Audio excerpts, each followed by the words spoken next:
Les salariés proches aidants sont celles et ceux qui doivent concilier leur activité professionnelle avec l'aide régulière et fréquente, à titre non professionnel, d'un proche âgé en situation de handicap ou atteint de maladie chronique. Un salarié sur 4 sera proche aidant en 2030. Aujourd'hui, c'est la 15e journée nationale des aidants et nous sommes ravis d'être à la Maison de la Radio pour présenter l'Observatoire salarié aidant. Et c'est un sujet aujourd'hui qui n'est plus confidentiel, c'est un sujet de société. Et donc, on contribue d'une certaine façon à faire évoluer les mentalités et la société. Comme chaque année, l'OCIRP, avec son partenaire Via Voice, propose par son observatoire un certain nombre de données dont on a besoin au fil du temps pour regarder comment la situation des aidants évolue. Et elle évolue plutôt bien, on peut en convenir, puisque ce sujet revient, qu'il est aujourd'hui mieux connu dans l'entreprise, que les DRH, les managers, les salariés osent l'aborder et même les partenaires sociaux en font plus qu'avant un objet de négociation sociale. Quelques chiffres marquants. L'entrée dans l'aidant, c'est 33 ans, la durée de l'aidant, c'est 9 ans.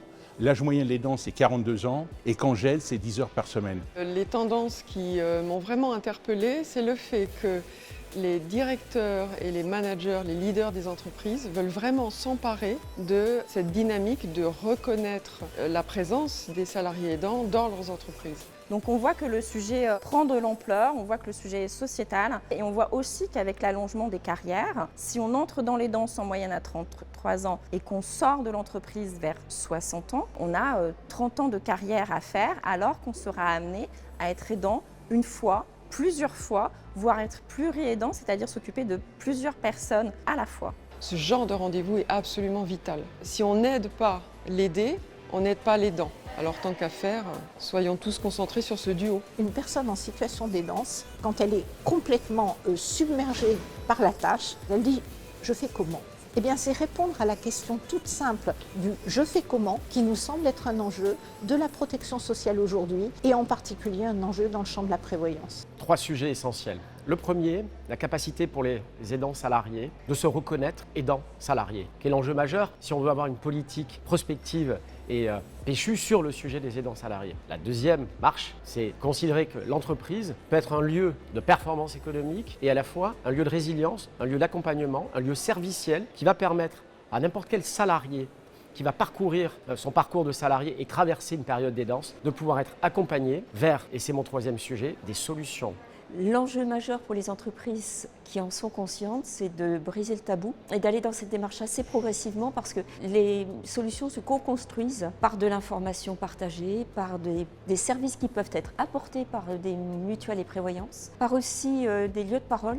Nous, notre credo à l'OCIRP, c'est qu'il faut être capable de donner un choix à une personne qui est aidante. Le choix, c'est quoi? Le choix d'accompagner son proche, mais aussi le choix de rester un citoyen impliqué dans la vie sociale et dans la vie professionnelle.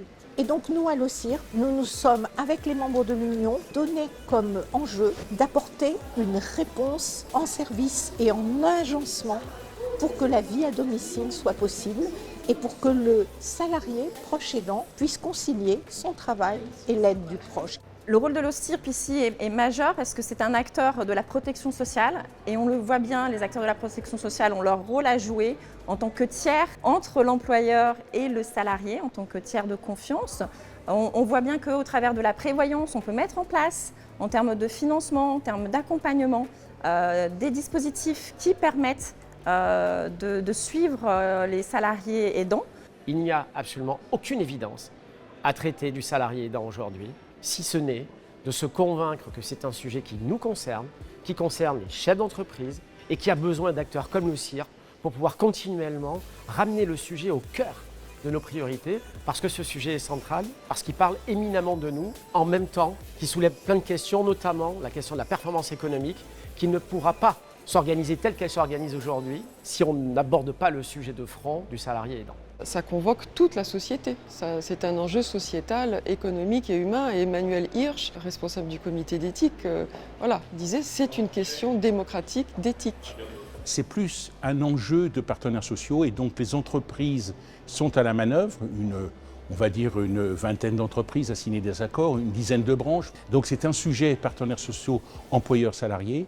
C'est notre rôle et nous, étant à gestion paritaire, à but non lucratif, c'est la légitimité de l'OCIRP. C'est un sujet de société, c'est un sujet d'assurance, c'est un sujet sociétal. Je ne veux pas dire que le chemin est simple. Je ne suis pas en train de dire que nous y sommes. Ce n'est pas le cas. Mais je pense qu'effectivement, par cette détermination et cette incitation et les réponses que nous autres institutions de prévoyance en union sommes en train d'apporter, va permettre de résoudre une partie de ce sujet. Mais il n'y a pas de temps à perdre. Et je pense que l'enjeu et l'urgence, c'est que la négociation sociale se saisisse de ce sujet pour que les choses avancent concrètement dans les entreprises et dans les branches.